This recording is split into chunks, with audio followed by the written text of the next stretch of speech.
natin. Tuwirin mga landas, mga alitan ay tapusin, sapagkat si Kristo'y darating. Simula pa man ang unang-una, na ang tao'y nalubog sa sala. Pinangakong ang Birhen ay maglilihim, ang sanggol niya ay Emmanuel.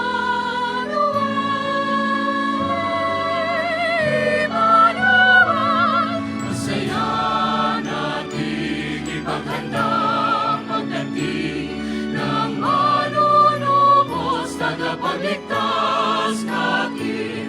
Tuwirin mga landas, mga alitan ay tapusin, sapagkat si Kristo'y darating. Purihin ang Panginoon, nasa atin ay ihahayag ang dulot niyang kaligtasan sa sanlibutan.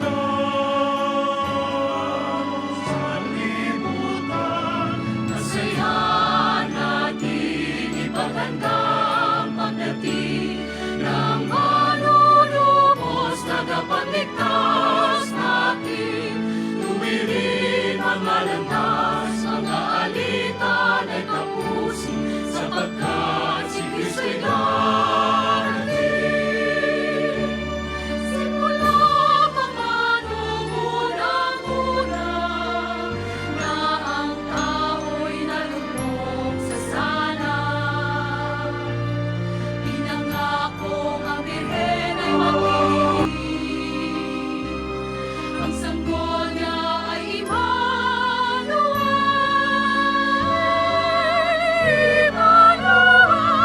Masaya nating ipaghanda ang pagdating ng manunubos, tagapagligtas natin.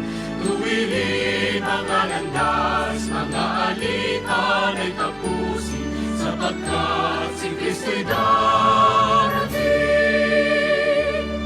Purihin ang Panginoon,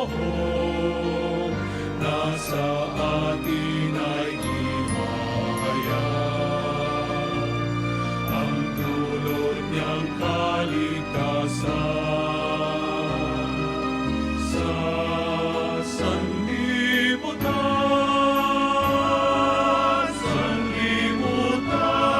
Masaya nating ipaghanda ang pagdating ng manunubos, tagapagligtas natin. Tuwirin mga landas, mga alitan ay tapusin, sapagkat si Kristo'y darating. Simula pa man noong unang-una, na ang tao'y nalubog sa sala. Pinangakong ang Birhen ay maglilihim, ang sanggol niya ay Emmanuel.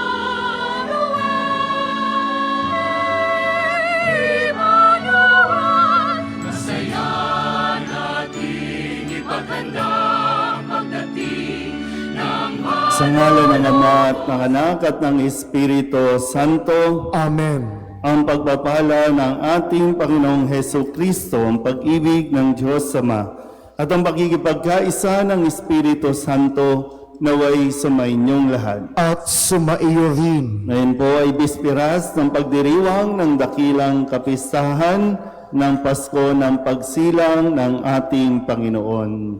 Palapakan natin ang Panginoon. Mga kapatid, aminin natin ang ating mga kasalanan upang tayo'y maging marapat gumanap sa banal na pagdiriwang.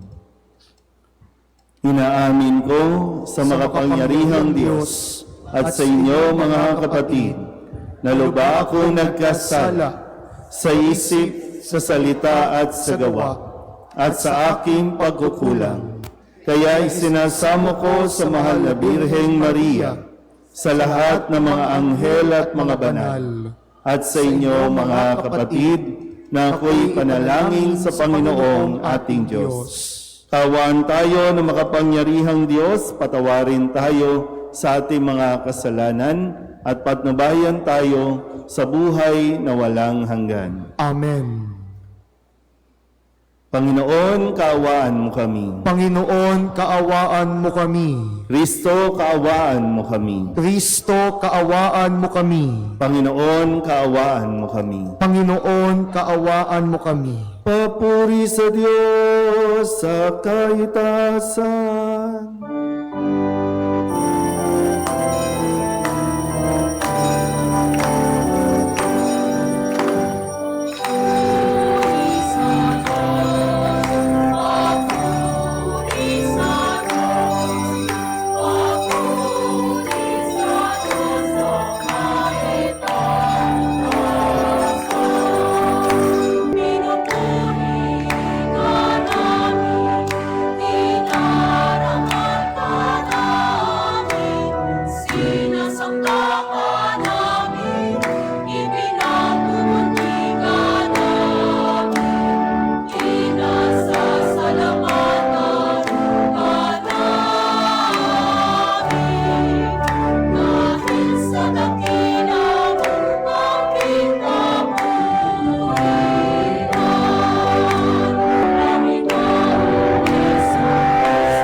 Manalangin tayo. Ama naming makapangyarihan, pinasikat mo sa gabing ito ang sinag ng iyong liwanag na totoo. Pasikatin mo sa amin ang iyong liwanag sa kalangitan, na ngayoy aming pinatutuloy sa aming pamumuhay sa pamamagitan ni Hesu Kristo kasama ng Espiritu Santo magpasawalang hanggan. Amen.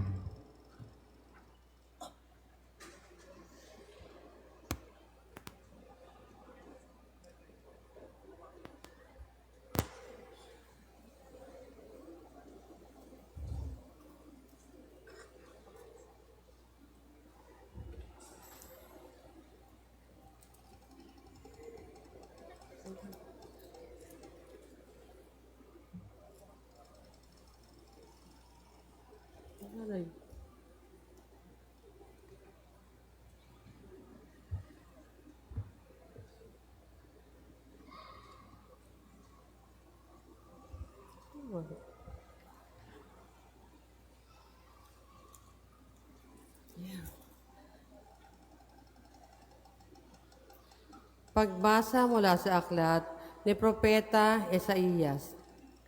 Nakatanaw ng isang malaking liwanag ang bayang malaon ng nasa kadiliman, na manaag na ang liwanag sa mga taong namumuhay sa lupaing balot ng dilim.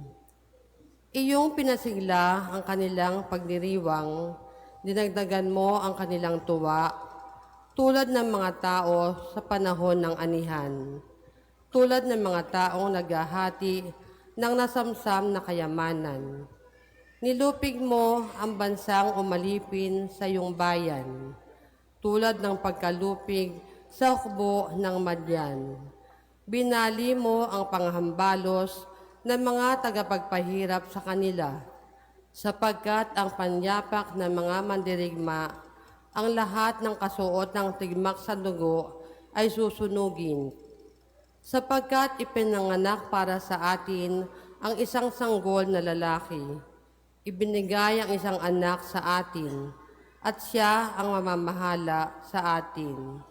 Siya ang kahangahangang tagapayo, ang makapangyarihang Diyos, walang hanggang Ama, ang prinsipe ng kapayapaan.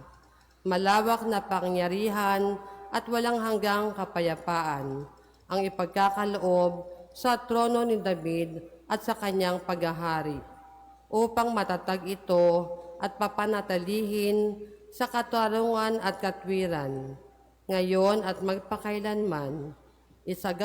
Isasagawa ito ng makapangyarihang Panginoon. Ang salita ng Diyos. Salamat sa Diyos.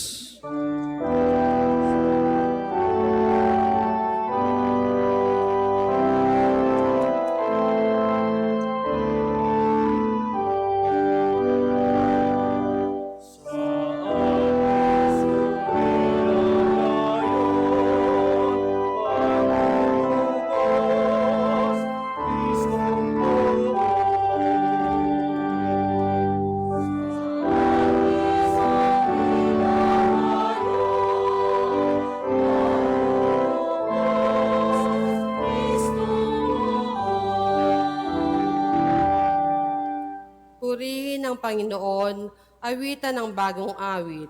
Ang puon ay papurihan nitong lahat sa daigdig.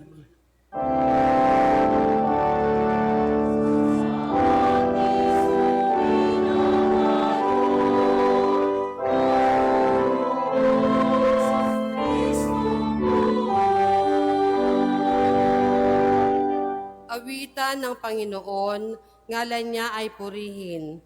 Araw-araw ang ginawang pagliligtas ay banggitin. Kahit sa ay ipahayag na ang puon ay dakila, sa madla ay ipahayag ang dakila niyang gawa.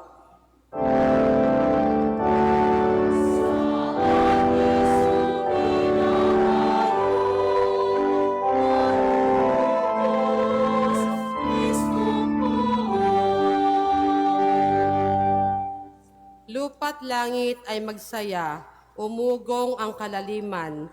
Lahat kayo na nilikhang nasa tubig ay magdiwang. Ang bukirin at ang lahat ng naroon ay sumigaw, pati mga punong kahoy sa galak ay mag-awitan.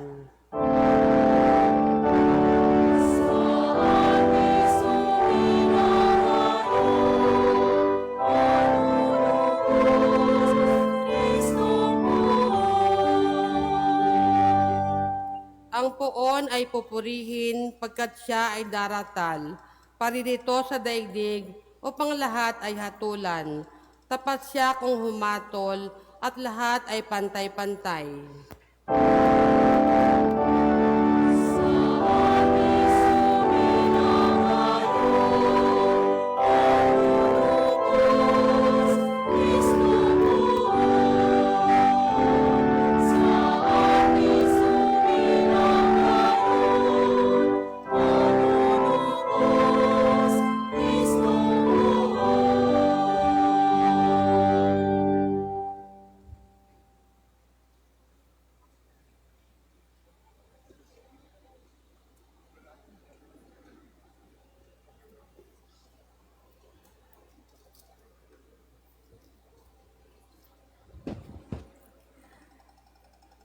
Pagbasa mula sa sulat ni Apostol San Pablo kay Tito.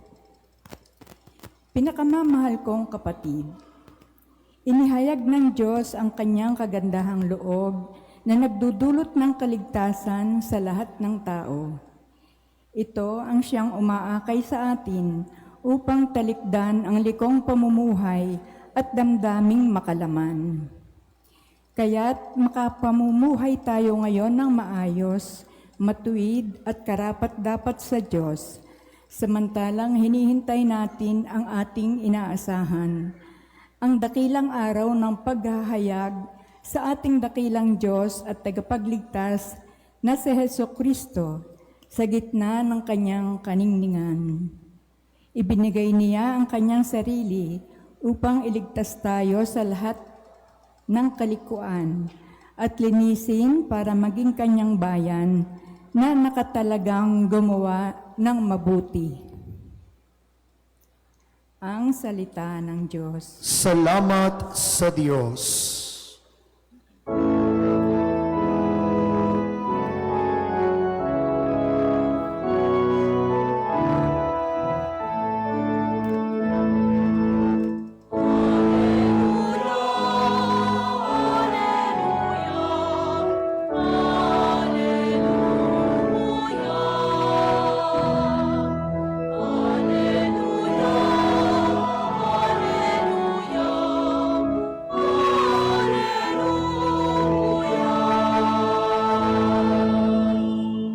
Ito'y balitang masaya, manunubos sumilang na sa ati Kristo, poon siya.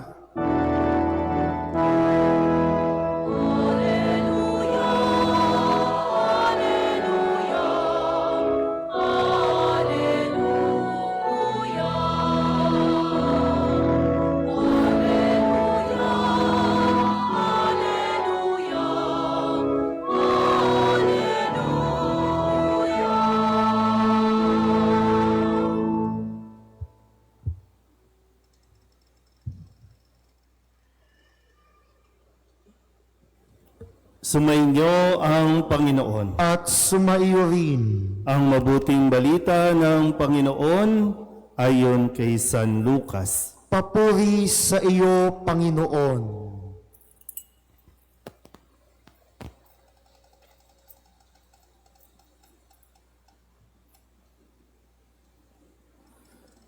Noong panahong iyon, iniutos ng Emperador Augusto na magpatala ang lahat ng nasasakupan ng imperyo ng Roma. Ang unang pagpapatalang ito'y ginawa ng si Cirenio, ang gobernador ng Syria. Kaya't umuwi ang bawat isa sa sariling bayan upang magpatala. Mula sa Nazaret, Galilea, si Jose pumunta sa Bethlehem, Judea, ang bayang sinilangan ni Haring David, sapagkat siya'y mula sa angkan at lahi ni David. Kasama niyang umuwi upang magpatala rin si Maria na kanyang magiging asawa na nooy kagampan. Samantalang naroroon sila, dumating ang oras ng panganganak ni Maria at isinilang niya ang kanyang panganay at ito'y lalaki. Binalot niya ng lampi ng sanggol at inihiga sa isang sabsaban, sapagkat wala ng lugar para sa kanila sa bahay panuluyan. Sa lupaing din yaon ay may mga pastol na nasa parang, nagpupuyat sa pagbabantay ng kanilang mga tupa. Biglang lumitaw sa harapan nila ang isang anghel ng Panginoon at lumaganap sa paligid nila ang nakasisilaw na kaningningan ng Panginoon. Natakot sila ng gayon na lamang, ngunit sinabi sa kanila ng anghel, "Huwag kayong matakot, ako'y may dalang mabuting balita para sa inyo, na magdudulot ng malaking kagalakan sa lahat ng tao. Sapagkat isinilang ngayon sa bayan ni David ang inyong tagapagligtas, ang Kristong Panginoon. Ito ang palatandaan. Matatagpuan ninyo ang isang sanggol na nababalot ng lampin at nakahiga sa sabsaban. Biglang lumitaw sa tabi ng anghel ang isang malaking hukbo ng kalangitan na nagpupuri sa Diyos. Papuri sa Diyos sa kaitaasan at sa lupa'y kapayapaan sa mga taong kinalulugdan niya. Ang mabuting balita ng Panginoon. Pinupuri ka namin, Panginoong Jesucristo. Isang magandang gabi po sa inyong lahat. Muli, palapakan natin ang Panginoon. At pakibati ang inyong katabi, maligayang Pasko. Pakibati muna. Kung sakasakaling malungkot yan, sabihin mo naman, maging maligaya ka naman. Kasi sa araw na ito, ang sabi nga ng mga anghel, di ba, ang may mabuting balita ang kanilang dulot, ang kanilang daladala, na ito'y magdudulot ng malaking kaligayahan at kapayapaan sa mga taong kinalulugdan niya. Kung kaya't ang paanyaya ng mga anghel doon sa mga pastol na wala naman kamuang-muang, walang kinalaman sa nangyayari, pinapunta o lumitaw ang mga anghel sa mga pastol at ang paanyaya, magtungo kayo doon sa Belen. Doon sa sabsaban kung saan ipinanganak ang prinsipe ng kapayapaan na siya rin namang binabanggit sa ating unang pagbasa, ang prinsipe ng kapayapaan. Kaya kung inanyayahan ng mga anghel, ang mga pastol magtungo sa Belen, magtungo tayo sa Belen. Bagamat ang Belen natin ngayon ay mayroong tema na kung saan ay inaalala din natin sa panahong ito na mayroon tayong mga kababayan na nasalanta ng mga nakalipas na mga bagyo, mga binaha at hanggang ngayon binabaha pa rin. Ang kanilang mga bubungan ay tumutulo pa rin. Nagpapasko sila, magdiriwang sila ng Pasko na ganyan ang sitwasyon. Kaya sabi ko, kung ngayong ipapanganak si Kristo, dahil ipinanganak siya noong makalipas, balik tayo 2,025 years ago, ipinanganak siya. At ano ang sitwasyon noon? Lahat ay abalang-abala dahil nagtungo sa kanya-kanyang bayan para sa panawagan ng emperador na magkaroon ng census. Dahil pag nagka-census, malalaman nila sino ang mga itatax. So, kikita, kailangan makakolekta ng tax, kailangan malaman ng emperador ilan ang nasasakupan sa bawat bayan. Kaya ganun, lahat nagpunta, lahat ay nagsasaya. Siyempre, pagpunta, may mga inuman, may mga kung ano-anong mga kasayahan. At wala nang matuluyan nung panahong iyon ang mag-asawang si Jose at si Maria. Kaya sa ebanghelyo natin, doon na lamang sila sa sabsaban. Doon na inabutan eh. Meron ba dito mga naka-experience na inabutan ng panganganak sa jeep, sa tricycle, sa daan? Di ba may mga ganyan? Hindi mo yan mapipigilan. Kapag oras na ng paglabas ng sanggol sa inyong sinapupunan, kahit saan yan. Kasi yun na ang oras. So sabi ko, kung ngayon ipapanganak si Jesus, baka isa sa mga kung ano yung kalagayan ng kanya pong kinalulugdan, tayong mga tao, ipinanganak. Ibig sabihin, hindi mapipigilan ng baha, hindi mapipigilan ng mga pagtulo, maging yung pagkawala ng mga bubungan ninyo, hindi mapipigil ang pagdating ng Panginoon. Darating at darating siya. Hindi rin yan mapipigilan kahit na patuloy ang korupsyon sa atin pong lipunan. Ipapanganak at lalong dapat na ipanganak siya. Pero muli, no? Sabi, magtungo sa Belen at sa Belen, sino ang matatagpuan? Ang prinsipe ng kapayapaan, ang kaisa-isang anak ng Diyos na ipinagkatiwala sa mag-asawang si Jose at si Maria. Mamaya, bago kayo umuwi, susulyap kayo dito at tingnan ninyo yung sanggol. Yung isang makapangyarihan sa lahat ay nagkatawang tao na sa anyo ng isang bata o sanggol, walang kamuang-muang, walang kakayanang ipagtanggol ang kanyang sarili. Pero yung paanyaya, bakit tayo inaanyayahan magtungo sa Belen? Bakit tayo inaanyayahan? Kasi maraming tao, gulong-gulo na ang isipan. Maraming tao, may mga pinagdadaanan. Magpapasko na. Kung kaya, oras ito para magbigay ang Diyos ng kapayapaan sa bawat isa sa atin. Ang handog niya, bukod, ibinigay siya bilang tanda ng pag-ibig ng Diyos sa tao. Ngayon, sabi nga, pag Pasko, usong-uso ang pagbibigayan. Kanina po, nag-iisip ako, sabi ko, pag araw ng Pasko, walang mahirap ngayon. Yung mga mahihirap ay sagana ngayon. Tama ba?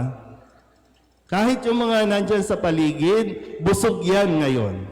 Etong mga ito, yan. Kayo, tingnan nyo nga mga mukha ng katabi ninyo. Yan, paldo-paldo ngayon yan.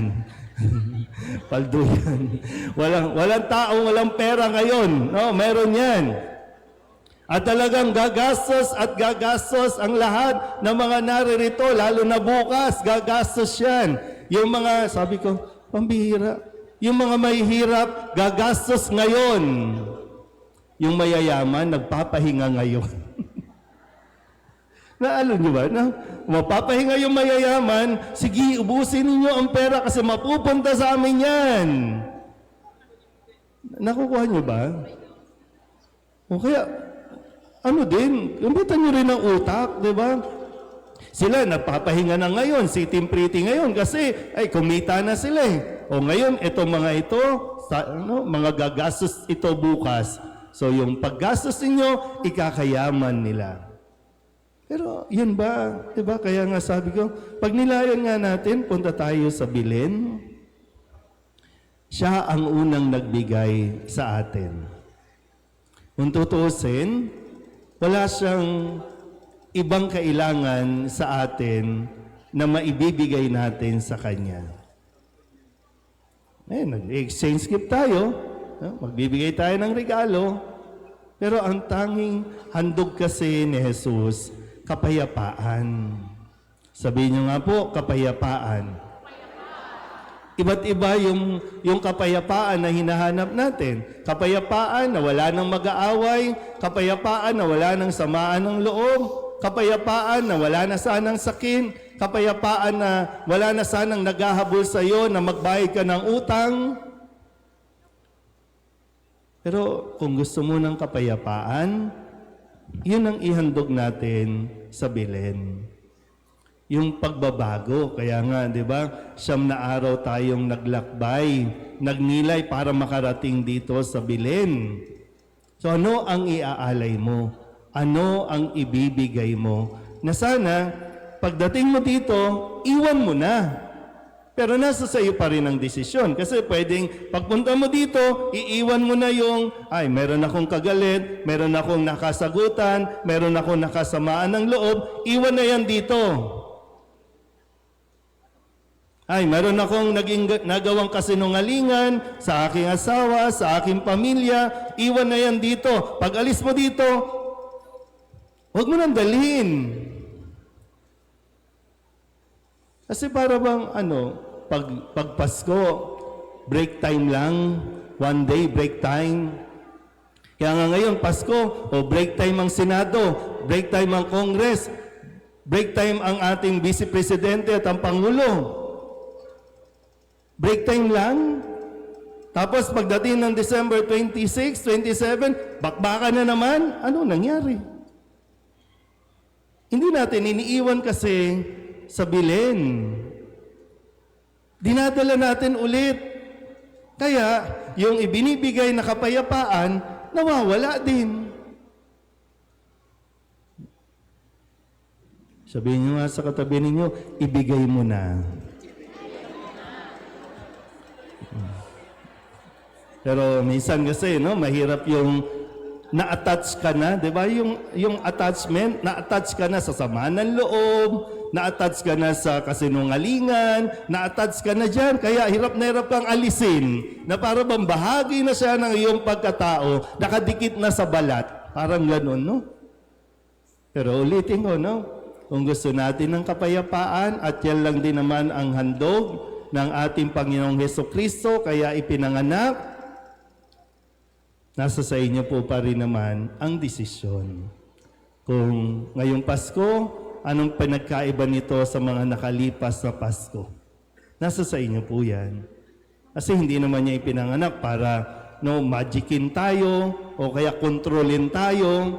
Andyan siya, nandyan yung handog niya, kukunin mo ba o hindi? Kung gusto mo makipag-exchange gift, sige, makipag-exchange gift ka dito. Akin na ang kapayapaan, Lord. Ito na ang aking mga kasinungalingan. Ito na ang aking mga kalokohan.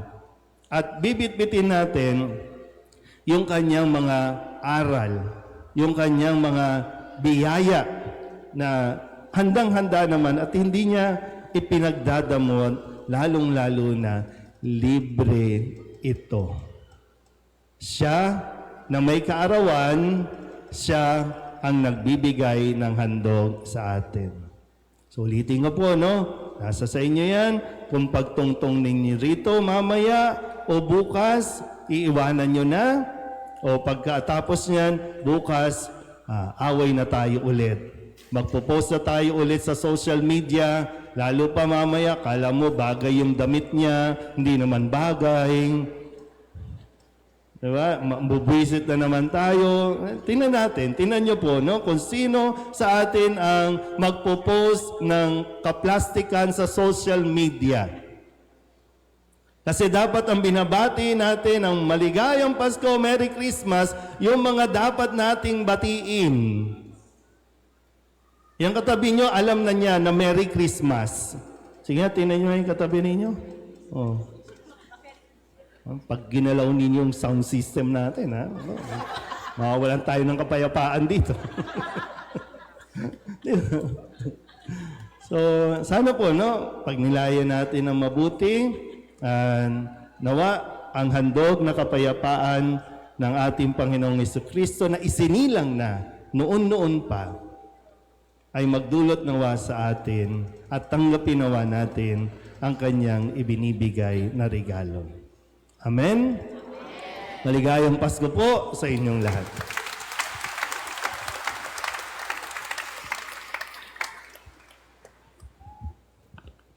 Magsitayo po ang lahat.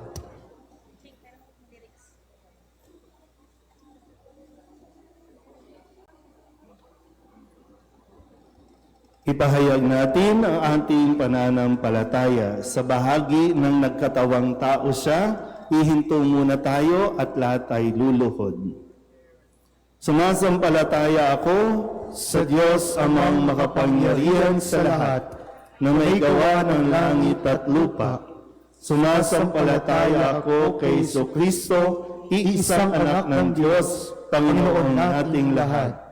Nagkatawang tao siya, lalang ng Espiritu Santo. Magsiluhod ang lahat.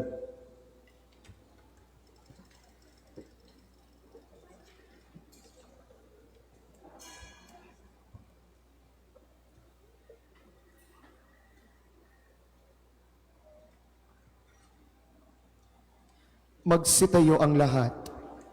Ipinanganak ni Santa Mariang Birhen, pinapakasakit ni Poncio Pilato, ipinako sa krus na matay inilibing, nanaog sa kinaroroonan ng mga yumao, nang may 3 araw na buhay na maguli, umakyat sa langit, naluluklok sa kanan ng Diyos amang makapangyarihan sa lahat.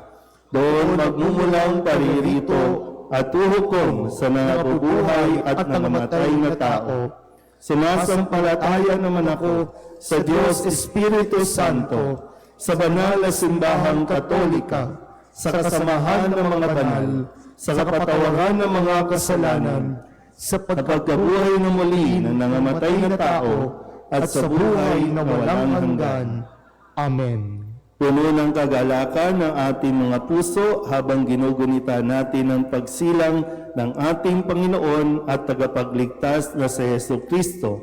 Taglay ang mga pusong nagpapasalamat, manalangin tayo sa Diyos na ating Ama na nagsugo ng kanyang anak upang tayo ay iligtas. Ang ating itutugon, Panginoon, dinggin mo ang aming panalangin. Panginoon, dinggin mo ang aming panalangin. Sa pamamagitan ng ating pagpapatotoo sa pagkakatawang tao ng Diyos, naway maranasan ng lahat ng tao sa mundo ang presensya ni Jesus. Manalangin tayo sa Panginoon. Panginoon, dinggin mo ang aming panalangin. Ang kapayapaan naway maghari sa lahat ng mga bansa. Manalangin tayo sa Panginoon. Panginoon, dinggin mo ang aming panalangin. Ang mga di-Kristiyano naway mahikayat na kilanlin si Jesus, ang Diyos na nagkatawang tao. Manalangin tayo sa Panginoon. Panginoon, dinggin mo ang aming panalangin. Ang mga mag-anak naway mamuhay sa pag-ibig, kagalakan, kapayapaan at maayos na pagsasamahan sa Paskong ito. Manalangin tayo sa Panginoon. Panginoon, dinggin mo ang aming panalangin. Ang mga dukha naway makatagpo ng pag-asa at kagalakan sa pagdating ng manunubos. Manalangin tayo sa Panginoon. Panginoon, dinggin mo ang aming panalangin. Tahimik nating idalangin ang ating mga sariling kahilingan. Manalangin tayo sa Panginoon. Panginoon, dinggin mo ang aming panalangin. Ama, pinupuri ka namin dahil sa pagsusugo mo ng iyong anak upang maging aming tagapagligtas. Siya nawa ang aming maging liwanag, kagalakan at kapayapaan sa buhay na ito hanggang sa walang hanggan. Iniling namin ito sa pamagitan ni Kristo na aming Panginoon. Amen.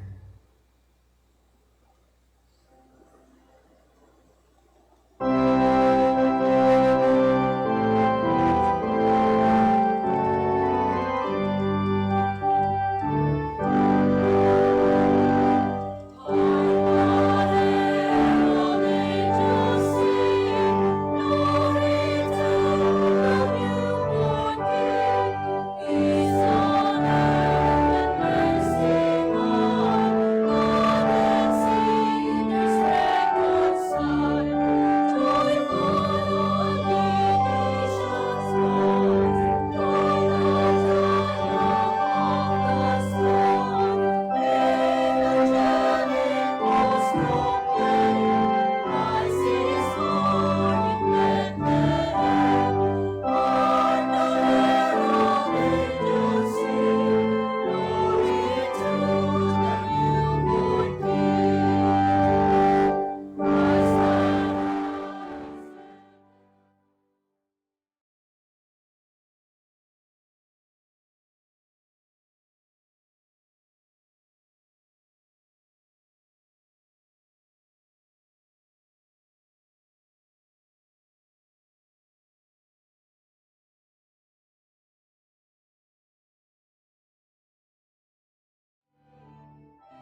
karangal mo sa pamamagitan na iyong anak na aming Panginoon Hesu Kristo. Sa pamamagitan ni Kristo, kasama niya at sa Kanya, ang lahat ng parangal at papuri ay sa iyo, Diyos Amang makapangyarihan, kasama ng Espiritu Santo, magpasawalang hanggan.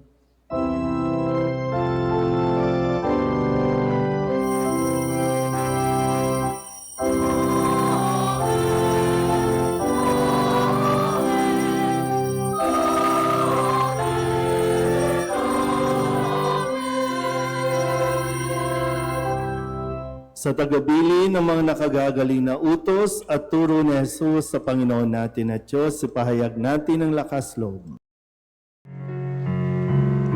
Namin, sumasalangit ka, sambahin ang ngalan mo, mapasa amin ang kaharian mo, sundin ang loob mo, dito sa lupa, para lang sa langit. Bigyan mo kami ngayon ng aming kakanin sa araw-araw. At patawarin mo kami sa aming mga kasalanan, para lang pagpapatawad namin sa nagkakasala sa amin.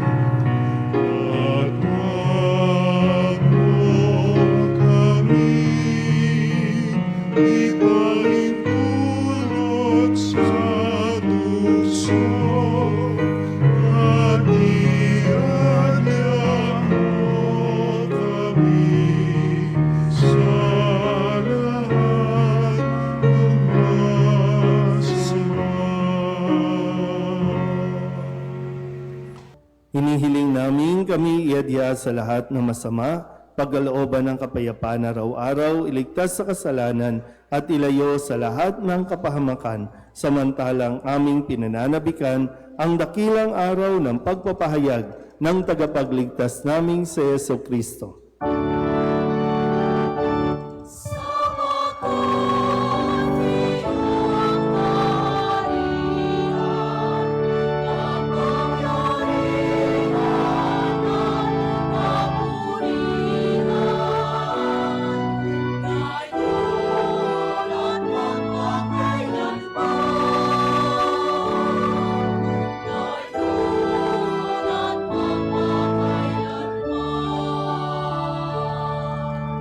Panginoong Hesu Kristo, sinabi mo sa iyong mga apostol, kapayapaan ang iniiwan ko sa inyo, ang aking kapayapaan ang binibigay ko sa inyo.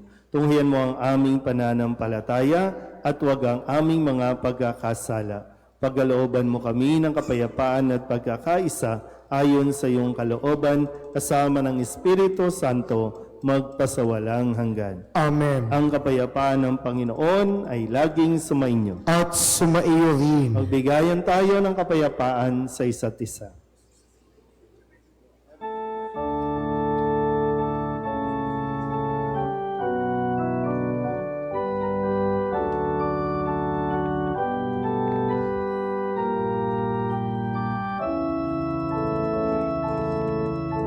Putero ng Diyos na nag-aalis ng mga kasalanan ng sanlibutan.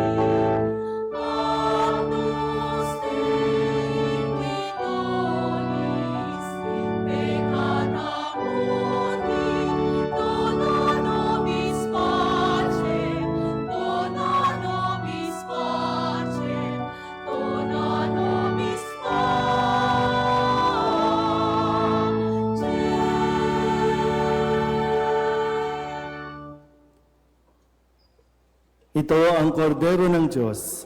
Ito ang nag-aalis sa mga kasalanan ng sanlibutan. Mapalad ang mga inanyayahan sa kanyang piging. Panginoon, hindi ako karapat-dapat na magpatuloy sa iyo. Ngunit sa isang salita mo lamang ay gagaling na ako.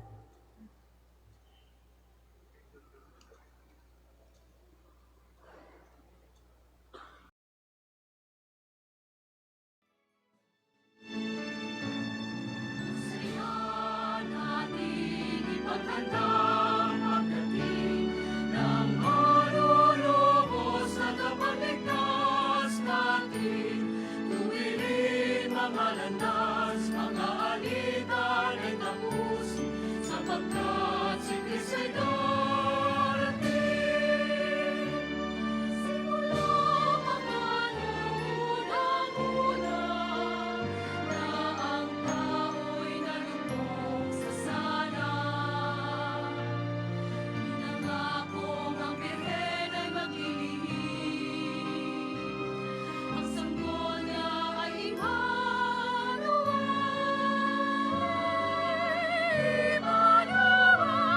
Masaya nating ipaghanda ang pagdating ng manunubos, tagapagligtas natin. Tuwirin mga landas, mga alitan ay tapusin, sapagkat si Kristo'y darating. Purihin ang Panginoon, nasa atin ay ihahayag ang dulot niyang kaligtasan sa sanlibutan.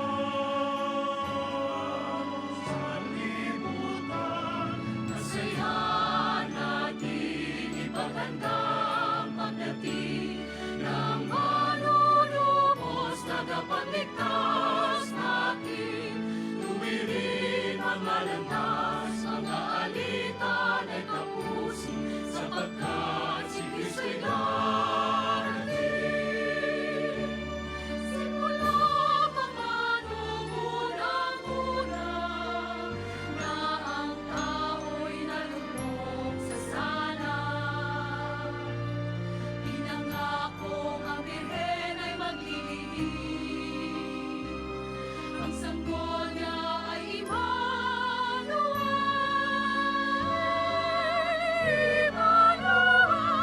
Masaya nating ipaghanda ang pagdating ng manunubos, tagapagligtas natin.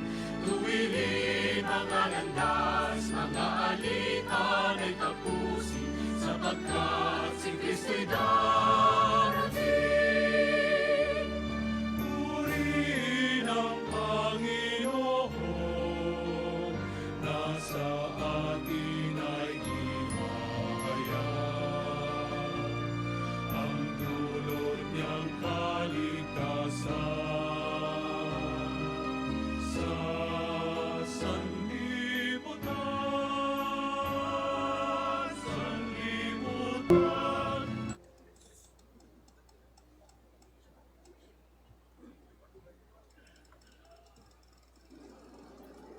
Manalangin tayo.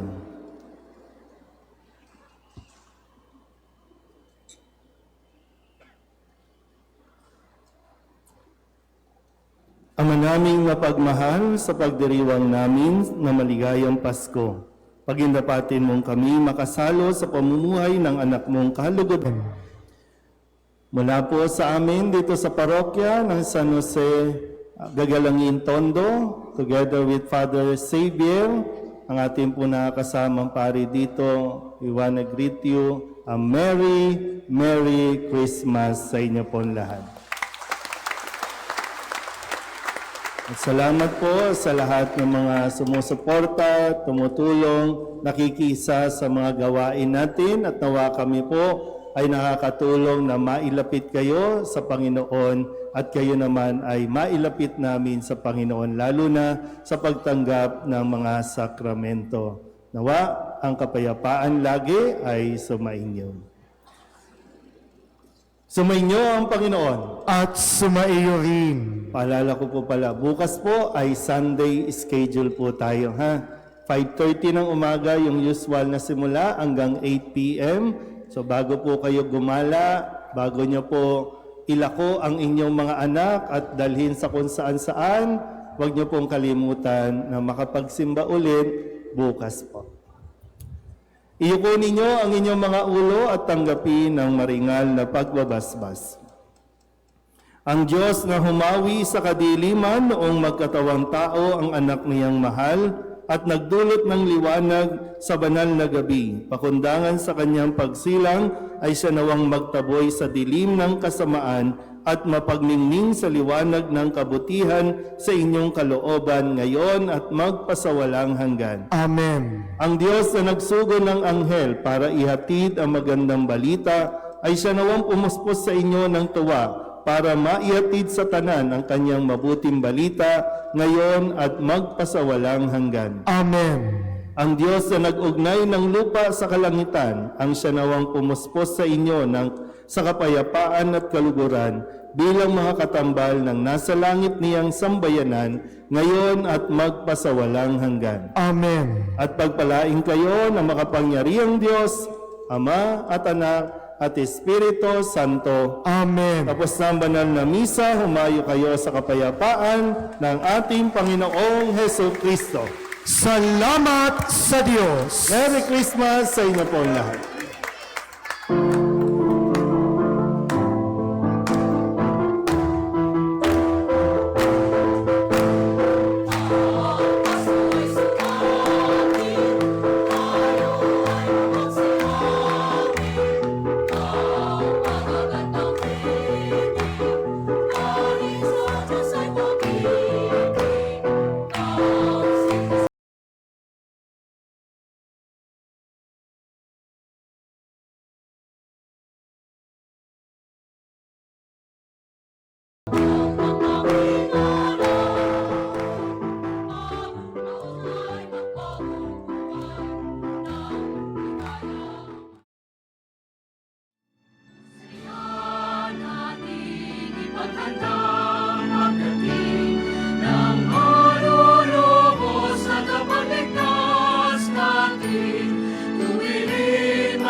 maghandang magdating ng manunubos, tagapagligtas natin, tuwilin mga landas, mga